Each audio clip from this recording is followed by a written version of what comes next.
सास बनी डंडे वाली भूत। शिखा की नई नई शादी हुई थी। उसका मायका और ससुराल दोनों कानपुर में ही थे, इसलिए उससे मिलने उसके भाई अक्सर आते जाते रहते थे।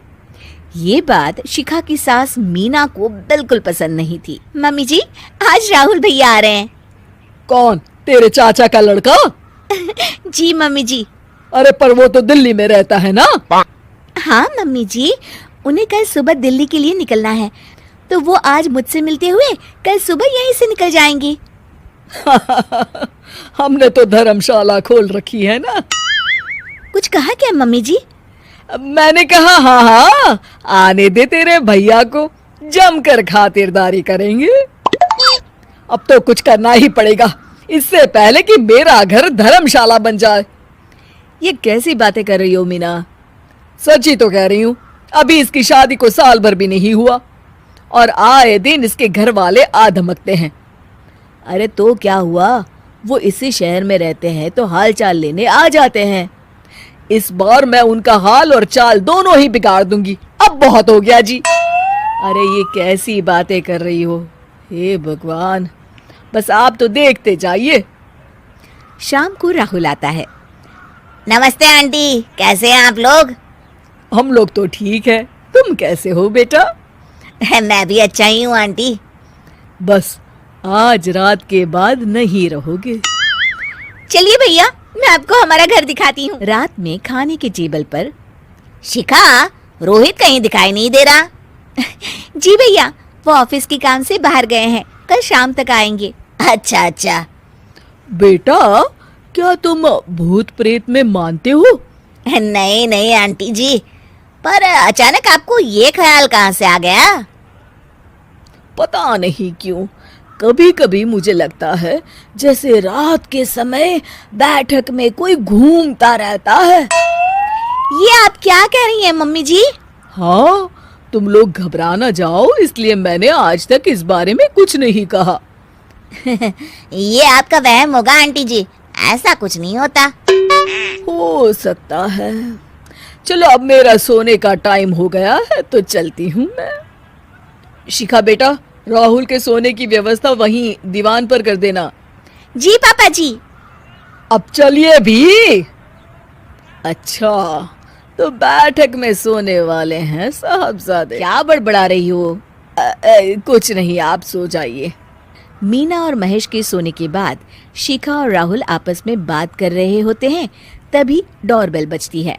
अरे आप!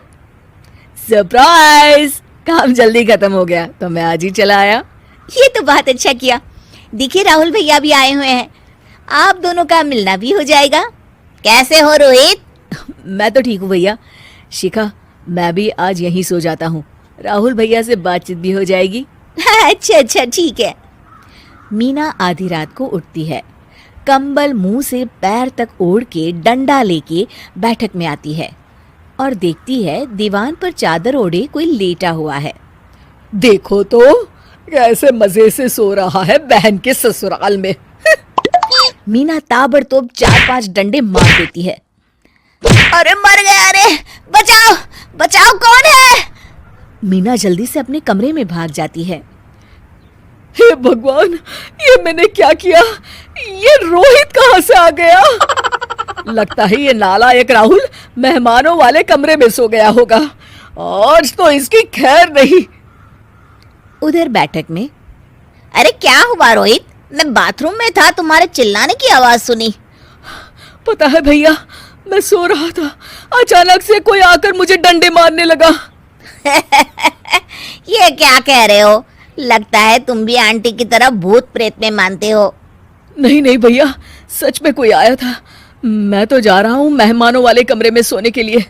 इस समय अपने रूम में जाऊंगा तो शिखा की नींद खराब हो जाएगी। ठीक है भाई, जाओ तुम, जहाँ तुम्हारा भूत डंडा लेके ना आ सके। थोड़ी देर बाद मीना कंबल ओढ़ के डंडा लेकर मेहमानों वाले कमरे में पहुंच जाती है। वो बिस्तर पर सोए रोहित को फिर डंडों से मारने लगती है। अरे मर गया, अरे मर गया। तू भूत प्रेत में नहीं मानता ना? ये ले, अब डंडे खा। हैं? ये तो माँ की आवाज है। रोहित कंबल खींच देता है। बेटा तू, अरे ये क्या कर रही हो माँ? मार मार के मेरा भरता बना दिया आपने। माफ कर दे मेरे लाल, मैंने तो तुझे ही मार मार के लाल कर दिया। मैं तो उस राहुल के बच्चे को सबक सिखाना चाहती थी। राहुल भैया को? हाँ बेटा, मुझे लगा अगर उसे डंडे मारूंगी तो शिखा के मायके वाले यहाँ आना छोड़ देंगे। हे भगवान, माँ ये घर शिखा का भी है, उसके घर वाले जब चाहे आ सकते हैं। हाँ बेटा, आज मुझे भगवान का इशारा समझ में आ गया। मैं कितना गलत करने चली थी और अपने ही बेटे को चोट पहुंचा दी। अब चुपचाप जाके सो जाओ माँ, और किसी को कुछ बताने की जरूरत भी नहीं है। शिक्षा दूसरों का बुरा चाहने वालों के साथ भी बुरा ही होता है।